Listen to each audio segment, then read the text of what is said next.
emergency medicine and general medicine at Pardon Hospital. Respected seniors, my colleagues and juniors, today my topic of presentation is airway assessment.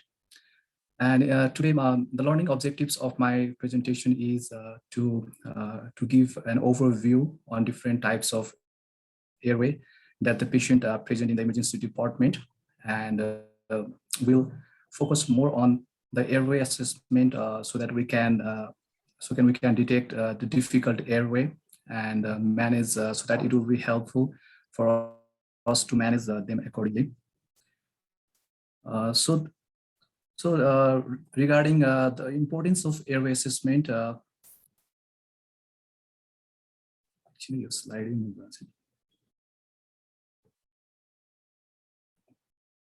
Okay, so regarding the importance of airway assessment, so airway assessment helps us to detect difficult airway, crashed airway, and failed airway. So there are different types of airway that the patient present in the emergency department. So airway assessment will help us to detect these airways, and we can plan accordingly, because the management plan for these different types of airway differ accordingly. Also, the importance of airway assessment is it helps to maintain the ventilation and oxygenation in the patients. And it's the first step in formulating a plan if one comes across the difficult airway. And it also helps in the detection of any abnormalities that is present in a patient. And it will also provide a chance and opportunity for proper selection of equipments and the techniques. And it also helps us to make a decision regarding the use of the muscle relaxants. So these are the types of airway that the patient can present in the emergency department. So these are difficult airway, crash airway, and the failed airway. So you think that clinical scenario ma हामीले चाहिँ एकदम important focus दिनुपर्छ, because यिनीहरुको management planहरु नै एकदम different हुन्छ. So difficult airway भनेको एउटा clinical scenario हो जहाँ चाहिँ एउटा conventionally trained doctor, they experience difficulty with mask ventilation, difficulty with tracheal intubation, or both. जस्तै कुनै एउटा patient airway obstruction ले ER मा आउँछ because of like hematoma or some foreign body ingestion. त्यस्तो केसमा हामीले चाहिँ imminently act गर्नुपर्ने हुन्छ र त्यो obstruction हरु relieve गर्नुपर्ने हुन्छ. त्यस्तै अब crashed airway भनेको एउटा commonest presentation हो ER मा. जस्तै कुनै पनि patients cardiac arrest मा छ अथवा patients deep coma मा छ or patients unconscious छ भने त्यस्तो patients हरुले चाहिँ ventilation maintain गरेर आउँदैन र उनीहरुले adequate ventilation maintain नगरेर उनीहरुको oxygenation पनि maintain भएर आउँदैन. त्यस्तो केसलाई हामीले crashed airway भन्छौं. Therefore, patients with crashed airway, they cannot maintain the ventilation and oxygenation, and they are in the unconscious state. यस्तो पेशेन्ट्सहरुलाई हामीले चाहिँ इमिडिएटली भेन्टिलेसन गर्नुपर्ने हुन्छ. So we have to start with bag and max ventilation, and we have to go for tracheal intubation. अब यो difficult airway र crashed airway लाई management गर्दाखेरि हामीले इन्टुबेसन गर्छौं. तर if we do intubation and if there is repeated failure भएर पनि इन्टुबेसन भइरा नहुन सक्छ, त्यस्तो अवस्थालाई हामीले चाहिँ फेल्ड एयरवे भन्छौं. Therefore, if a physician is unable to intubate by multiple attempts or failure to intubate and unable to maintain the oxygenation, यस्तो केसलाई हामी failed airway भन्छौं. यो सबै एयरवे को आफ्नो डिफरेन्ट म्यानेजमेन्ट प्लान हुन्छ. त्यसैले यो तीनटै एयरवेलाई हामीले चाहिँ इमर्जेन्सी डिपार्टमेन्टमा अगाडि नै आइडेन्टिफाई गर्यो भने हामीले चाहिँ एप्रोप्रिएट प्लान एन्ड म्यानेजमेन्ट गर्न सक्छौं. त्यसैले एयरवे असेसमेन्ट एकदम इम्पोर्टेन्ट हुन्छ emergency डिपार्टमेन्टमा. So let's discuss it. So in this case, a 57-year obese female patient presented with increasing swelling of her tongue after ingestion of seafood, and she developed shortness of breath. She was talking and her mouth opening was 2 finger, and Malampati grade was 2, and the respiratory rate was 22 breaths per minute. Her heart rate was 100 beats per minute, and the oxygen saturation was 91%. The blood pressure was 80 by 50 millimeter of mercury. So what type of airway does she have? Our UK she has a difficult airway. किनभने यो पेशेन्टले anaphylaxis develop गरेको छ because she has consumed seafood and seafood खानु बित्तिकै she develop shortness of breath and her blood pressure is also low. So यो केसमा चाहिँ अब के हुन्छ भने एनाफाइलेक्सिसमा चाहिँ पेशेन्टले चाहिँ laryngeal edema develop गर्छ. And also in the picture we can see that the patient is having swelling of her tongue. And also she is obese patient and she might have shorter neck. So यो कारणहरूले गर्दाखेरि यो पेशेन्टहरुमा चाहिँ difficult airway हुन सक्छ.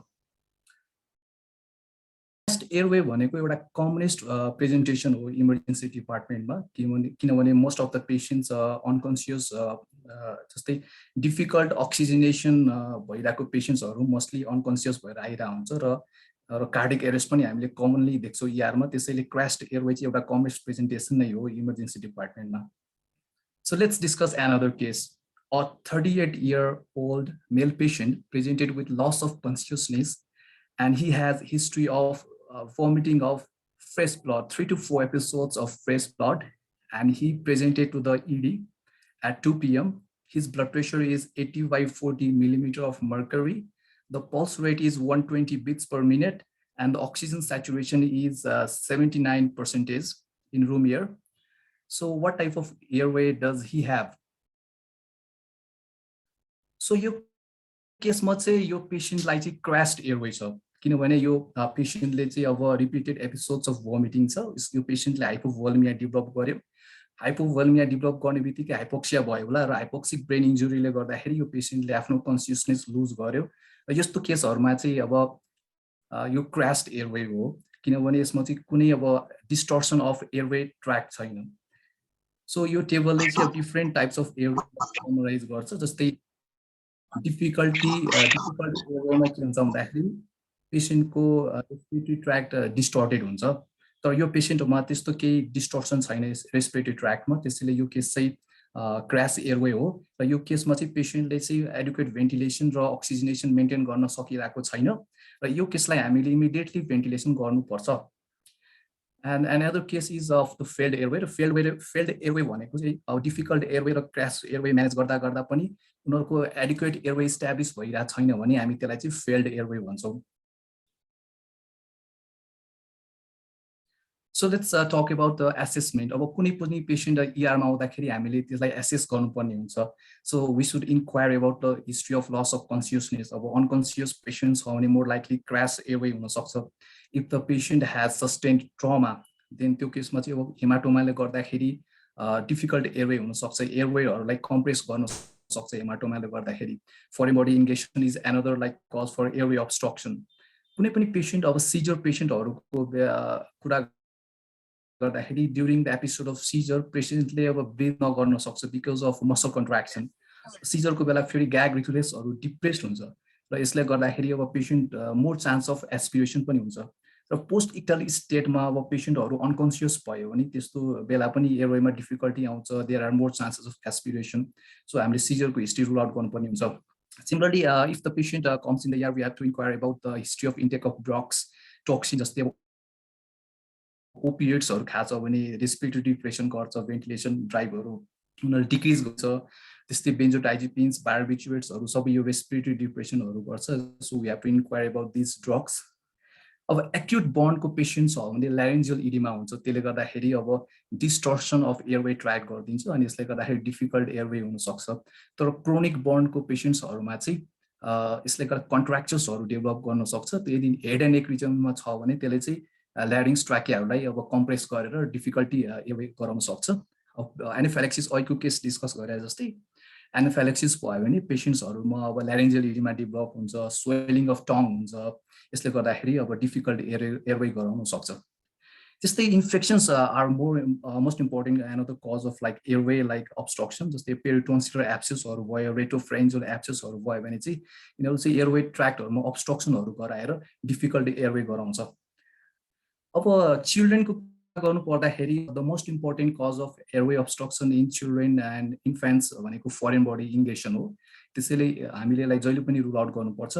After that हामीले चाहिँ अब कन्जेनाइटल सिन्ड्रोमहरु पनि सस्पेक्ट गर्नुपर्छ. कुनै पनि अब इन्फेन्ट्स चिल्ड्रेन्सहरु यामा अब एयरवे लाइक डिफिकल्टी अक्सिजनेसन मेन्टेन भएर डिफिकल्टी अक्सिजनेसन मेन्टेन भइरहेको छैन भने कन्जेनाइटल सिन्ड्रोमहरू हुन सक्छ जस्तै अब डाउन सिन्ड्रोम छ भने म्याक्रोग्लोसिया हुन्छ अब एउटा जस्तै पायरोरोबिन सिन्ड्रोम भन्ने हुन्छ यसमा चाहिँ triad of microglossia micrognathia and cleft of palate हुन्छ त्यस्तो यस्तो पेसेन्ट्सहरुमा पनि एयरवे मेन्टेन गर्न डिफिकल्ट नै हुन्छ त्यस्तै अब बच्चाहरुमा चाहिँ अब एक्युट इपिग्लोटाइटिसहरु भयो भने सुप्राग्लोटिक इडिमा हुन्छ यसले गर्दाखेरि नि एयरवे कम्प्रोमाइज गर्न सक्छ सो यो कजहरु हामीले चाहिँ रुल आउट गर्नुपर्ने हुन्छ So this figure explains the respiratory tract. So our respiratory tract is divided into upper respiratory tract and lower respiratory tract. Upper respiratory tract, it includes like mouth, nostrils, nasal cavity, nasopharynx, oropharynx, laryngopharynx, and larynx. Whereas the lower respiratory tract includes trachea, bronchi, bronchioles, and the alveoli. अब airway हामीले प्यासेजको कुरा गर्नु पर्दाखेरि माउथबाट र यो nasal क्याभिटीबाट आएको र नासोफेरिङ्सबाट आएको कमन मिट हुन्छ र ओरोफेरिङ्सबाट ल्यारिङ्गोफेरिङ्स हुँदै ल्यारिङ्ग्स ट्राकिया ब्रोन्काइतिर जान्छ एयरवे अब यो पाथमा कुनै पनि अब्स्ट्रक्सनहरु आयो भने चाहिँ त्यसले पनि डिफिकल्ट एयरवेहरु गराउन सक्छ र यो एनाटोमी एकदम इम्पोर्टेन्ट हुन्छ because it plays a vital role during the time of laryngoscopy and also at a time of intubation. The larynx position एकदम important हुन्छ larynx begins from the like C3 C4 level हुन्छ laryngeal inlet को र it ends at the level of cricoid cartilage lower border of cricoid cartilage its level is C5 C6 level. So these are some common causes of upper airway obstruction. The most important cause भनेको infectious cause हो so we have to rule out that.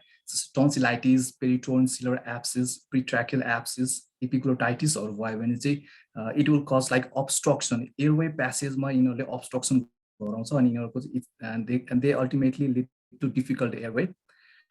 Similarly, अब बच्चाहरु छ भने तिनीहरुमा different कन्जेनाइटल सिन्ड्रोमहरु हुन सक्छ जस्तै म्याक्रोग्लोसिया ग्लोसिया हुने भनेको अब डाउन सिन्ड्रोम भयो पायरोरोबिन सिन्ड्रोम भयो यस्तो डिजिजहरुमा म्याक्रोग्लोसिया हुन्छ Similarly, neck masses छ भने जस्तै goiter छ भने त्यस्तो केसहरुले पनि अब अपर एयरवे obstruction गर्न सक्छ र मेडिकल कन्डिसन्सहरुको कुरा गर्नु पर्दाखेरि जस्तै सिस्टिक फाइब्रोसिसमा के हुन्छ भन्दाखेरि अब त्यो म्युकसहरु एकदम ब्लक गरेर obstruction गराउन सक्छ र ब्रोन्कियल्सहरु थिकन पनि हुन्छ यो सिस्टिक फाइब्रोसिसमा किनभने यसमा रिपिटेड इन्फेक्सन्सहरु भइरा हुन्छ त्यस्तै अब यो एन्जियोडिमा अर्टिकेरिया कुनै पेशेन्ट्समा अर्टिकेरिया भयो भने उस्तो पेशेन्ट्सहरुमा एन्जियोडिमा भएर अब एयरवे obstruction गर्न सक्छ लारिन्गोस्पाज्म पनि एउटा इम्पोर्टेन्ट कज हो अब एयरवे मसल टोनहरु घटेर अब त्यो रिल्याक्स भयो भने त्यसले गर्दाखेरि पनि अब एयरवे obstruction हुन सक्छ अब सिमिलरली कुनै ट्युमरहरु छ जस्तै नेक रिजनमा त्यसले चाहिँ अब ट्राकिया ल्यारिङ्ग्सहरुलाई कम्प्रेस गर्यो भने त्यो केसहरुमा पनि एयरवे obstruction हुन सक्छ and the conditions like smoke inhalation and thermal injuries these conditions will lead to laryngeal edema and the patients they can develop airway obstructions and foreign body and hemorrhage these are other important causes that can cause airway obstruction. So त्यसैले हामीले चाहिँ अब कुनै पनि पेशेन्ट्सहरु emergency डिपार्टमेन्टमा airway assessment गर्दाखेरि हामीले उसको level of consciousness हेर्नुपर्छ लेभल अफ कन्सियसनेस हामीले चाहिँ ABPU स्केल युज गरेर हेर्न सक्छौं त्यस्तै कुनै पनि पेशेन्ट्सहरुमा रेस्पिरेटरी रेट हाई छ भने यसले चाहिँ एयरवे असेसमेन्ट एयरवे obstruction छ भन्ने इन्डिकेट गर्छ अब स्किन कलर पनि एकदम इम्पोर्टेन्ट हुन्छ जस्तै कुनै पनि पेशेन्ट्समा साइनोसिस हुन्छ एयरवे obstruction छ भने साइनोसिस हुन्छ अनि ब्लुइश कलर स्किन चाहिँ देखिन्छ र टङ फल चाहिँ एकदम इम्पोर्टेन्ट हुन्छ सिजर पेशेन्ट्सहरुमा र एल्डरली पेशेन्ट्सहरुमा र न्युरोडिजेनेरेटिभ कन्डिसन्सहरु भएको पेशेन्ट्सहरुमा जसमा चाहिँ डिस्फेजियाहरु हुन्छ त्यस्तोहरुमा टङ फलले गर्दाखेरि एयरवे obstruction हुन्छ त्यस्तो यस्तो पेशेन्ट्स यो पपुलेसन एज ग्रुपमा हामीले चाहिँ यो टङ फल चाहिँ रुल आउट गर्नुपर्ने हुन्छ र एक्सेसरी मसल युज चाहिँ one of the earliest sign of airway obstruction हो त्यसैले हामीले चाहिँ पेशेन्ट्सहरुले एक्सेसरी मसल युज गरिरहेको छ कि छैन भन्ने कुराबाट पनि एयरवे obstruction छ कि छैन भनेर थाहा पाउन सक्छौं ER मा हामीले चाहिँ अब एयरवे असेसमेन्ट गर्दाखेरि 4D लाई एकदम ध्यान दिनुपर्ने हुन्छ 4D भनेको फर्स्ट D भनेको डेन्टिसन हो अब कुनै पनि पेशेन्टमा मिसिङ टुथ छ अथवा लुज टुथ छ भने त्यस्तो पेशेन्टहरुले त्यो टुथलाई एस्पिरेट गरेर त्यसले चाहिँ एस्पिरेट गर्यो भने त्यो झन् obstruction गराउने चान्स बढी हुन्छ त्यस्तै अब पेशेन्ट्सले अब ट्रमा सस्टेन गरेछ भने हेमाटोमा भएर त्यो एयरवे ट्र्याकलाई डिस्टर्ब गरे हुन सक्छ पेशेन्ट भोमिटिङ छ भने त्यसले एस्पिरेट गरेर त्यसले फर्दर एयरवे obstruction गरे हुन सक्छ इडिमा जस्तै अब एनाफाइलेक्सिस भयो भने इडिमा डेभलप गरे हुन सक्छ ल्यारेन्जल इडिमा इन्फेक्सन्सहरु जस्तै सुप्राग्लोटिक इपिग्लोटाइटिसहरु भयो भने त्यसले गर्दाखेरि पनि एयरवेको ट्र्याकलाई यसले डिस्टर्ट गरिदिन्छ अनि यसले चाहिँ एयरवे अब्स्ट्रक्सन गराउँछ अनि हामीले अर्को डी भनेको डिस्प्रोपोर्सन कुनै पनि पेशेन्टमा लार्जर टङ छ कि छैन त्यो हेर्नुपर्छ लाइक म्याक्रोग्लोसिया एकदम इम्पोर्टेन्ट कज हो त्यसैले अब सर्ट नेक छ कि छैन स्मल माउथहरु छ कि छैन त्यो सब रुल आउट गर्नुपर्ने हुन्छ अब कुनै पनि पेशेन्ट्सहरु इमर्जेन्सी डिपार्टमेन्ट आयो भने हामीले चाहिँ सी स्पाइनलाई एकदम ध्यान दिनुपर्ने हुन्छ किनभने हामीले सी स्पाइनलाई स्टेबिलिटी मेन्टेन गर्न सकेन भने एयरवे असेसमेन्टको बेला त्यो हामीले स्पाइनल कर्ड इन्जुरीलाई स्पाइनल कर्ड इन्जुरी गराउन सक्छ त्यसैले त्यो चाहिँ एकदम ध्यान दिनुपर्ने हुन्छ र पेशेन्टको सर्भाइकल स्पाइन एकदम इमोबाइल छ एकदम रेस्ट्रिक्टेड छ भने चाहिँ this indicate some like conditions like ankylosing spondylitis rheumatoid आर्थराइटिसहरु हुन सक्छ त्यस्तो केसहरुमा पनि अब डिफिकल्ट एयरवे नै हुन्छ अनि हामीले टेम्पोरो मैन्डिबुलर जोइन्ट पनि एसेस गर्नुपर्ने हुन्छ because it helps in the mouth opening and it predicts the laryngoscopy and intubation as well. So emergency department मा हामीले एयरवे असेसमेन्ट गर्दाखेरि अब यो पेशेन्टमा डिफिकल्ट एयरवे छ कि छैन अथवा डिफिकल्ट इन्ट्युबेसन हुन्छ कि हुँदैन भन्ने कुरा लेमन स्कोरिङ सिस्टमले प्रेडिक्ट गर्छ यो एकदम पपुलर स्कोरिङ सिस्टम हो यो लेमनको एल भनेको चाहिँ look externally for different features जस्तै फेसियल ट्रमा लार्ज इन साइजेसहरु हेर्ने हो अर्को चाहिँ ई भनेको इभ्यालुएट गर्ने हो we will evaluate for any mandibular space हामीले पेशेन्टको म्यान्डिबुलर स्पेस कति छ पेशेन्टको माउथ ओपनिङ कति छ त्यो इभ्यालुएट गर्छु लेमन स्कोरिङ सिस्टममा त्यो ई भनेको त्यो इभ्यालुएसन नै हो अर्को यम भनेको चाहिँ मलमपट्टी स्कोरिङ सिस्टम हो र यो मलमपट्टी स्कोरिङ सिस्टममा हामीले चाहिँ अब सफ्ट प्यालेट युभुलाहरू र एन्टेरियर पोस्टेरियर टन्सिलर पिलर्सहरुको हेर्छौँ भने प्रेडिक्ट गर्छौँ लाइनोस्कोपी यो पेशेन्टमा कस्तो हुन्छ सजिलो हुन्छ कि गाह्रो हुन्छ भने प्रेडिक्ट गर्न सक्छौँ मलमपट्टी स्कोरिङ सिस्टमले त्यस्तै यो ओ भनेको अब्स्ट्रक्सनहरु हेर्ने हो पेशेन्टलाई अब पेशेन्टलाई अब कुनै एब्सेस छ कि छैन ट्रमा छ कि छैन भन्ने कुरा हेर्ने हो अब्स्ट्रक्सनमा र नेक मोबिलिटी एन भनेको नेक मोबिलिटी हेर्नुपर्छ र यो स्कोरिङ सिस्टममा हामीले चाहिँ सुरुमा एलमा अब हामीले फेसियल ट्रमा छ कि छैन हेर्ने हो like if patient is having facial trauma then definitely there might be some like difficulty during like laryngoscopy difficulty during intubation हुन सक्छ त्यसले फेसियल ट्रमा छ भने 1 स्कोर प्रोवाइड गर्ने लार्ज इन्साइजेस छ भने त्यसले गर्दाखेरि पनि अब ट्र्याकियल ट्युबलाई यसले ड्यामेज गर्न सक्छ अथवा त्यसले डिफिकल्ट इन्ट्युबेसन नै हुन सक्छ लाइनोस्कोपीको ब्लेडहरु राम्रोसँग एडजस्ट हुँदैन लार्ज इन्साइजेस भयो भने त्यसैले यसलाई 1 स्कोर प्रोवाइड गर्ने हो अब पेशेन्टलाई फेसियल हेयर्सहरु छ जस्तै बियर्ड छ मुस्ट्याच छ भने त्यसले झन् डिफिकल्ट बनाउन सक्छ त्यस्तो बेला पनि 1 स्कोर दिने हो यो त्यस्तो भयो भने लार्जर टङ छ भने त्यो टङलाई डिस्प्लेस गर्नले गाह्रो नै हुन्छ त्यसैले त्यसलाई पनि हामीले 1 स्कोर प्रोवाइड गर्छौं र यो इभ्यालुएसन अफ 3-3-3-2 रुल भनेको चाहिँ हामीले चाहिँ अब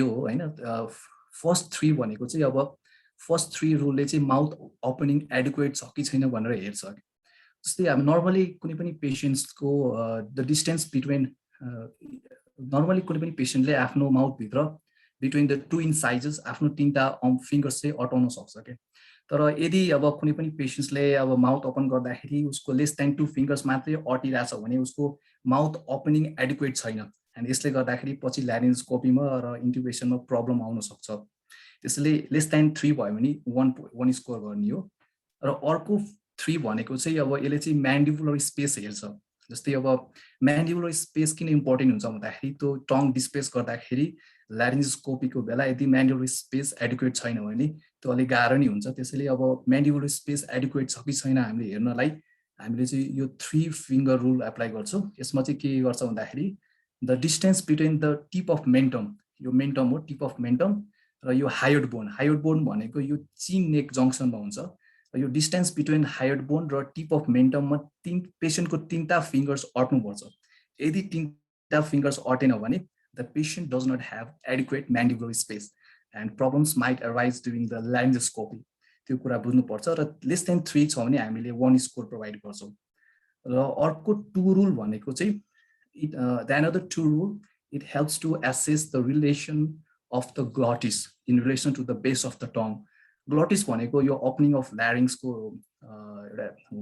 ल्यारिन्जल इनलेट भन्दा पनि हुन्छ र यो ग्लटिसको रिलेसन अब बेस अफ द टङमा कस्तो छ, यदि एडुक्वेट रिलेसन छैन भने त्यो ल्यारिङ्गोस्कोपीको बेला त्यो भ्यू चाहिँ राम्रोसँग देखिँदैन, त्यसले गर्दाखेरि डिफिकल्टी आउन सक्छ।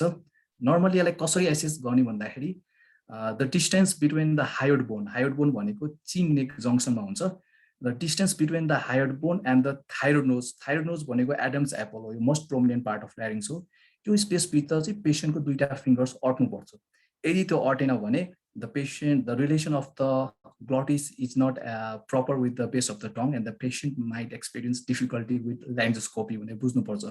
त्यस्तो बेला पनि हामीले 1 स्कोर प्रोभाइड गर्नुपर्छ। त्यसैले लुक एक्सटर्नली भयो, हामीले इभ्यालुएट गर्यो, सबैमा हामीले 1 पोइन्ट प्रोभाइड गर्छौँ।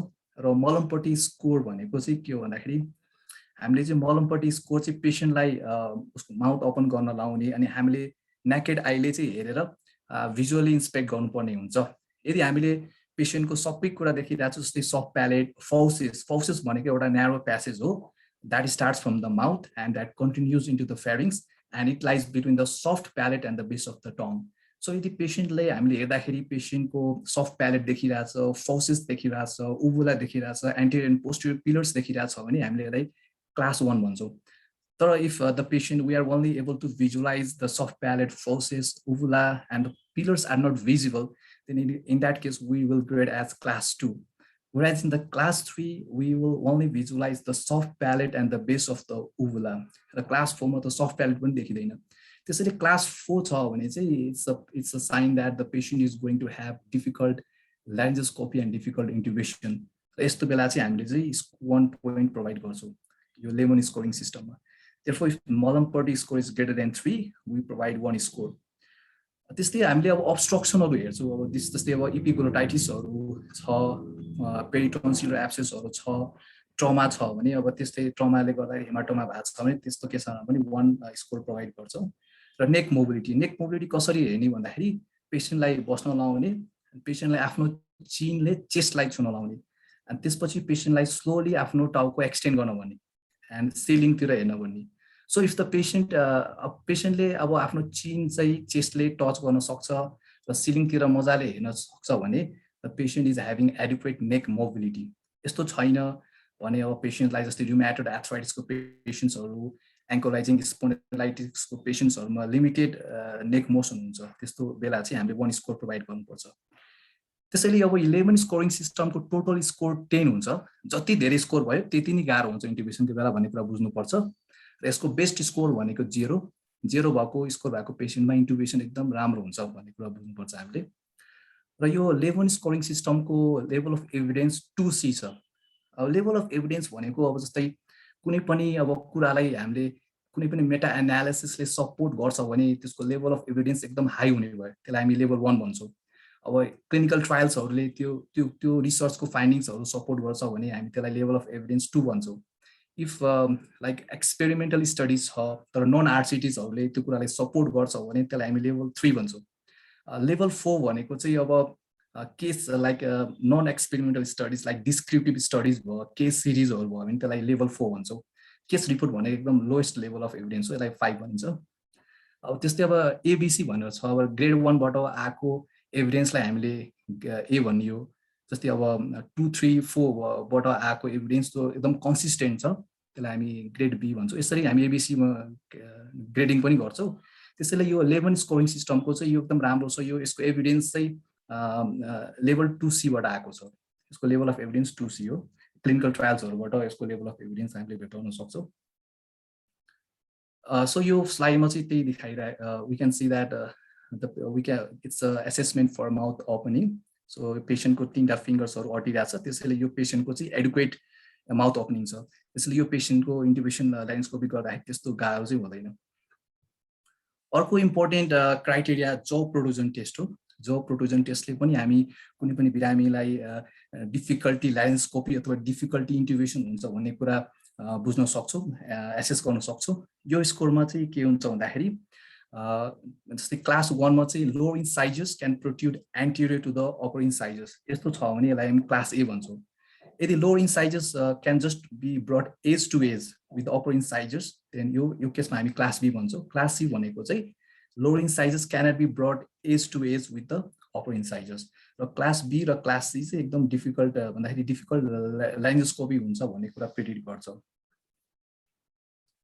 यो अघि कुरा भयो Mallampati scoring and this the evaluation of 3-3-2 rule this is the Cormack Lehane score यो चाहिँ हामीले डाइरेक्ट ल्यारिन्स्कोपी गर्दाखेरि हामीले ल्यारिन्स्कोपको भ्यू हेरेर ग्रेड गरिएको छ र यसमा चाहिँ अब ग्रेड 1 ग्रेड 3 ग्रेड 4 र ग्रेड 5 छ र सरी ग्रेड 4 सम्म छ सो अब ग्रेड 4 भनेको एकदम डिफिकल्ट इन्ट्युबेसन हुन्छ भन्ने कुरा बुझ्नुपर्छ ग्रेड 1 मा चाहिँ के हुन्छ भन्दाखेरि we can see all the parts of the vocal cords and the glottis grade 2 मा चाहिँ we can only see the posterior part of the glottis and the vocal cords grade 3 मा चाहिँ हामीले चाहिँ अब इपिग्लोटिस माथि देख्छौँ अरू कुरा देख्दैनौँ देखियो भने पोस्टेरियर पार्ट अफ एरिटोनेट्स देख्छौँ त्योभन्दा बढी देख्दैनौँ ग्रेड 4 मा चाहिँ इपिग्लोटिस पनि देखिँदैन त्यसैले ग्रेड 4 चाहिँ अलि डिफिकल्ट इन्ट्युबेसन हुन्छ भन्ने कुरा प्रेडिक्ट गर्छ र यसको चाहिँ लेभल अफ एभिडेन्स 1B हो यो कोर्म्याक एन्ड लिहाने स्कोरको सो एउटा यो स्टडी हो यो Nigerian journal of basic and clinical medicine publish भएको यो रिसर्च हो यो रिसर्चमा चाहिँ रिसर्चरले 160 सर्जिकल पेसेन्ट्समा उसको एयरवे एसेसमेन्ट गर्यो फर्स्टमा चाहिँ उसले अपरेसनको जस्ट बिफोर चाहिँ लेमन स्कोरिङ सिस्टम युज गर्यो एयरवे एसेस गर्दाखेरि र at the time of intubation पनि at the time of induction पनि उसले एयरवे एसेसमेन्ट गर्यो त्यही 160 पेसेन्ट्समा तर उसले चाहिँ इन्डक्सनको बेला चाहिँ कोर्म्याक एन्ड लिहाने स्कोरिङ सिस्टम युज गर्यो र प्री अपरेटिभ एसेसमेन्टमा चाहिँ लेमन स्कोरिङ सिस्टम युज गरेर उसको एयरवे एसेस गर्यो र उसले आफ्नो रिजल्ट्सहरू एनालिसिस गर्दाखेरि जुन पेस्ट जस्तै अब यो कोर्म्याक एन्ड लिहाने स्कोरिङ सिस्टम युज गरेको स्कोरिङ सिस्टममा जम्मा 8.1 पेसेन्ट्समा 8.1% पेसेन्ट्समा मात्रै डिफिकल्ट इन्ट्युबेसन देखियो तर अब यो लेमन स्कोरिङ सिस्टम युज गर्दाखेरि त्यसको एल क्राइटेरियाले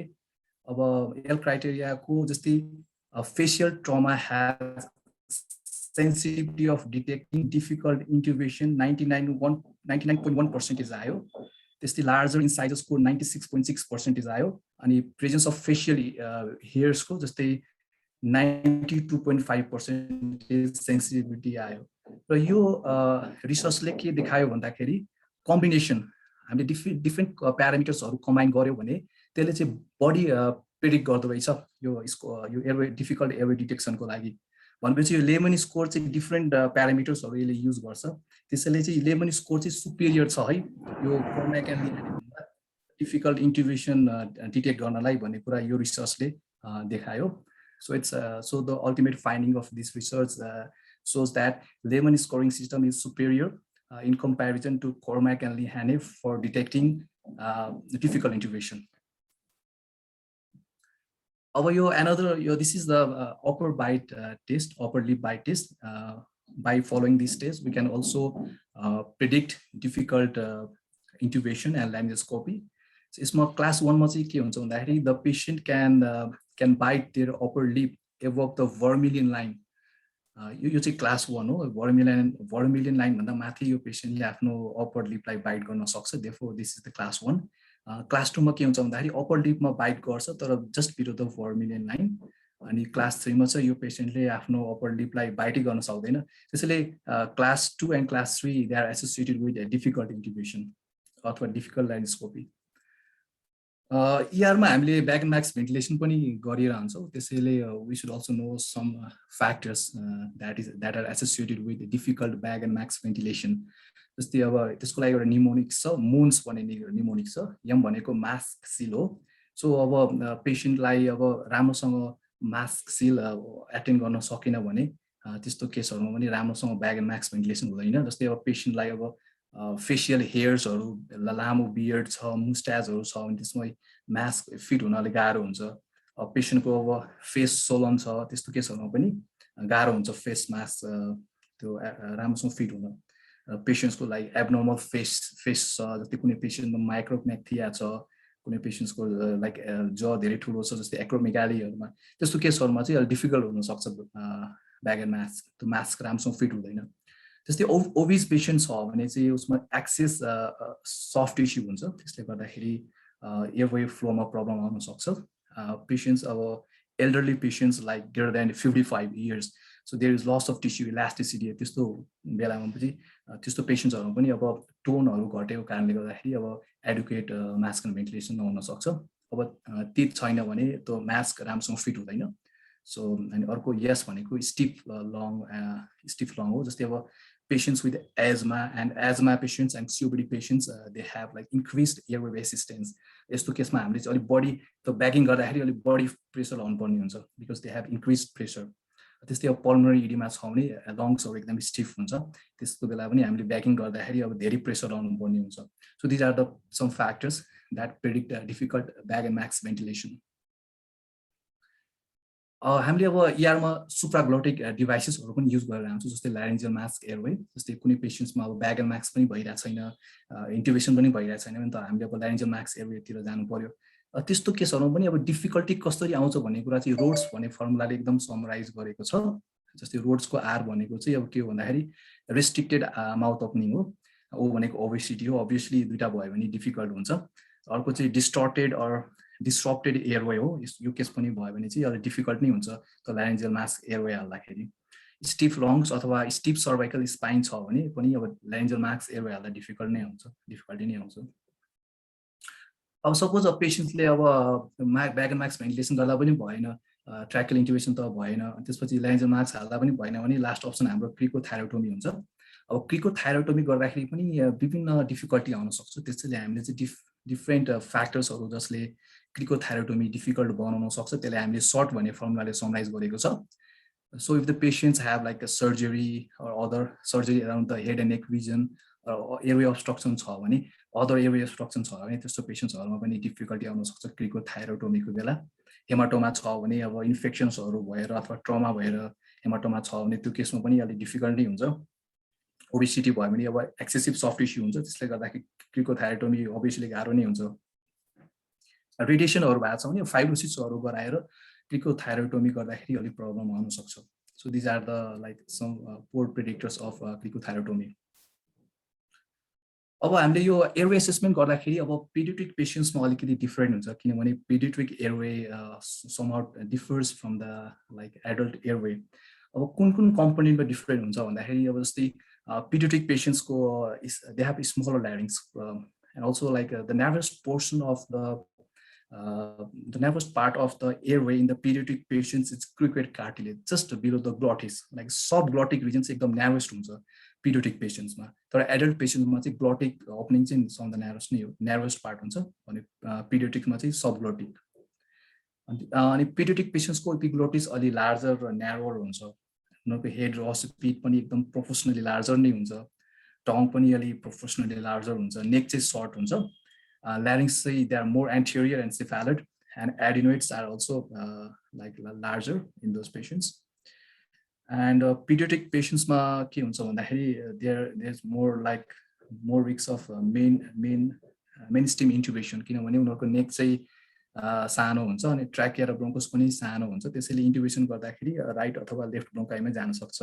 आइडियली चाहिँ the end of the tracheal tube should be in the midway of the trachea, तर अब यो पेडियाट्रिक पेशेन्ट्सको ट्र्याकिया र ब्रोन्कोस सानो भएको कारणले there are more like of main stem इन्ट्युबेसनको चान्स पनि बढी नै हुन्छ।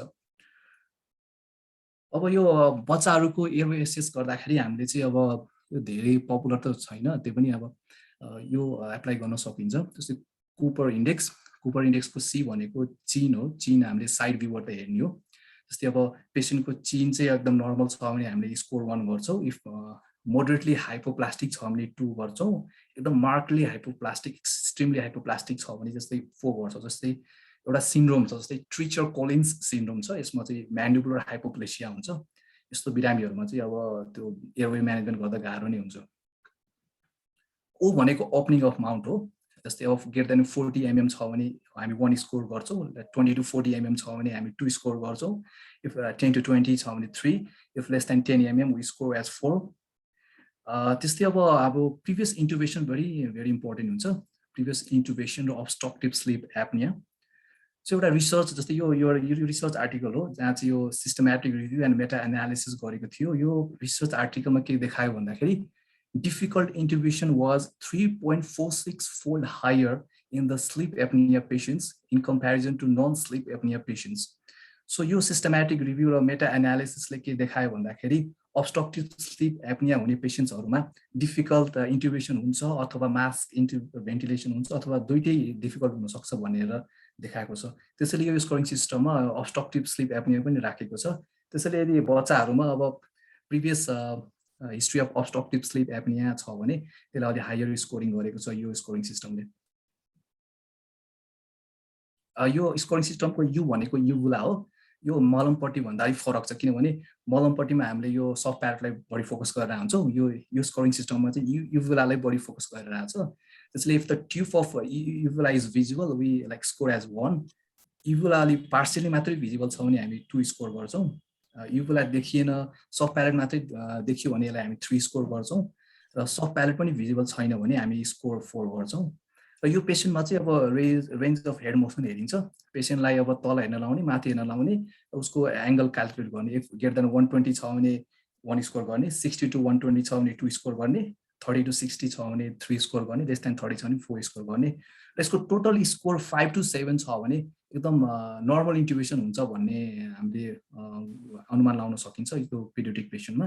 तर स्कोर 10 भन्दा बढी छ भने त्यस्तो केसहरुमा डिफिकल्ट एयरवे नै हुन्छ। र 16 स्कोर आयो भने त it's the most dangerous airway. यस्तो केसहरुमा हामीले अवेक इन्ट्युबेसनहरु पनि गर्नुपर्ने हुन्छ अथवा ट्र्याकेस्टोमीतिर जानुपर्ने हुन्छ। So this slide overall represents अब कसरी म्यानेज गर्ने। अब कुनै पनि ट्रमा पेशेन्ट्स आयो हामीले ER मा अब कसरी त्यसलाई म्यानेज गर्ने भन्ने कुरा देखाउँछ।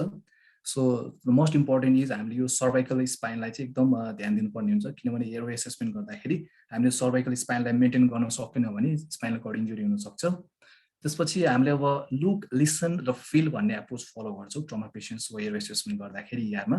लुक भनेको अब साइन्स अफ obstruction हेर्ने कुनै जस्तै like a patient is having if the patient is using accessory muscle and accessory muscle use गरिरहेको छ भने एयरवे obstruction हुन सक्छ त्यो पेशेन्टमा।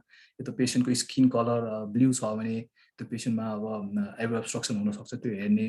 अब लिसन अब the patient अब like if patient is having some airway obstruction then the patient might have stridor अथवा कुनै accessory sound हुन सक्छ अस्कल्टेसन गर्दाखेरि noisy breathing हुन सक्छ त्यो केसहरु हेर्नुपर्छ। if patients obstructive sleep apneaहरु छ पेशेन्टहरु छ भने स्नोरिङहरु धेरै गर्छ त्यो पेशेन्ट्सहरु त्यो हामी सुन्नु पर्छ। अब फिल गर्दा like if the patient comes to ER हामीले अब एक्जामिन गर्नु पर्यो। जस्तै अब ओरल क्याभिटीको एक्जामिन गर्नुपर्छ, नेकको एन्ड चेस्टको to see any signs of like obstruction। Facial इन्जुरीजहरु छ भने त्यसलाई पनि हामीले एक्जामिनेसन गर्नुपर्छ। So this picture overall shows how to assess the airway in the like trauma patients in the emergency department. You see a few examples of difficult airway. So your first case, this is a pediatric patient, and we can see that your patient ma difficult airway so your first case. So your figure my side view here, your patient goes a mandible hypoplastic so. And त्यसैले यो केसमा चाहिँ अब म्यान्डिबुलर hypoplasia भएको कारणले गर्दाखेरि यो पेशेन्टमा चाहिँ अब डिफिकल्ट एयरवे आउन सक्छ र हामीले देख्न सक्छौं यो पेशेन्टमा अरिकुलर डिफेक्टहरु पनि छ। यो पेशेन्टमा चाहिँ अब ट्रिचर कोलिन सिन्ड्रोम हुन सक्छ यो बच्चालाई। अब सेकेन्ड फिगरमा चाहिँ हामीले यो पेशेन्टको एकदम लार्ज टङ छ, सी इज ह्याभिङ म्याक्रोग्लोसिया। यो म्याक्रोग्लोसियाले गर्दाखेरि डिफिकल्ट एयरवे आउन सक्छ यो पेशेन्टमा। अब यो चाहिँ अब म्यानेजमेन्ट हो, डिफिकल्ट एयरवेको पेशेन्ट आयो भने अथवा कसरी म्यानेज गर्ने भन्ने हो। यो एकदम सर्टली म भन्छु।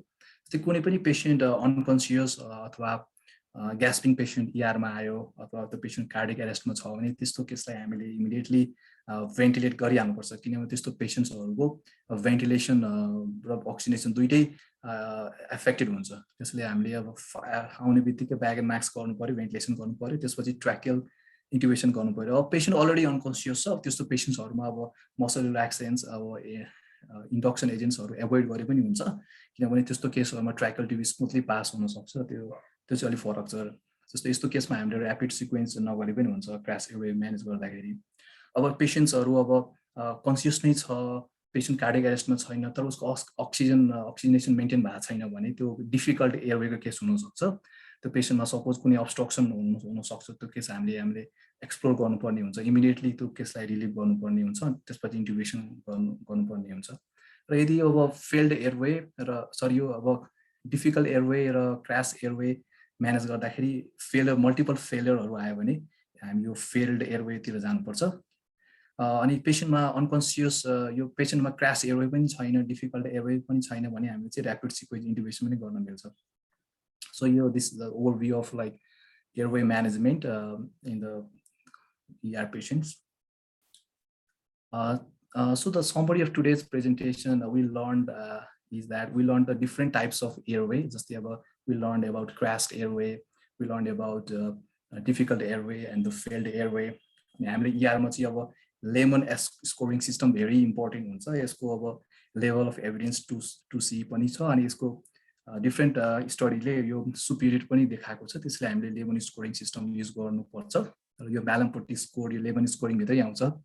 र Cormack and Lehane score still it's a very like good predictor of difficult intubation. तर एउटा मात्रै प्यारामिटर हेर्नुभन्दा धेरै प्यारामिटर हेर्दा अलि बढी डिफिकल्ट इन्ट्युबेसन प्रिडिक्ट गर्ने भएको कारणले गर्दाखेरि अलि लेमन स्कोरिङ सिस्टमलाई नि अलि बढी फोकस दिनुपर्छ हामीले ER-मा। र हामीले अब आज चाहिँ मसल रिल्याक्सेन्सहरू पनि अब जस्तै अब कुनै पेसेन्ट्सहरू क्रास्ड एयरवेमा छ भने त्यस्तो केसहरूमा मसल रिल्याक्सेन्सहरू युज नगरे पनि हुन्छ, त्यस्तो ऱ्यापिड सिक्वेन्स इन्ट्युबेसन फलो नगरे पनि हुन्छ अब त्यस्तो केसहरूमा। अनि so now onwards I think from my presentation I strongly encourage that we should use LEMON scoring system for assessing the difficult airway in the ER patients who present with low oxygen saturation or difficult airway. So this is the end of my presentation, and I'd like to thank Dr. Puja, who assisted me a lot for presenting and helped me a lot in preparing the slides. And I'd like to thank all my seniors, my colleagues and juniors for their time and bearing with me and listening all the presentation. So at the last, if anyone has any questions,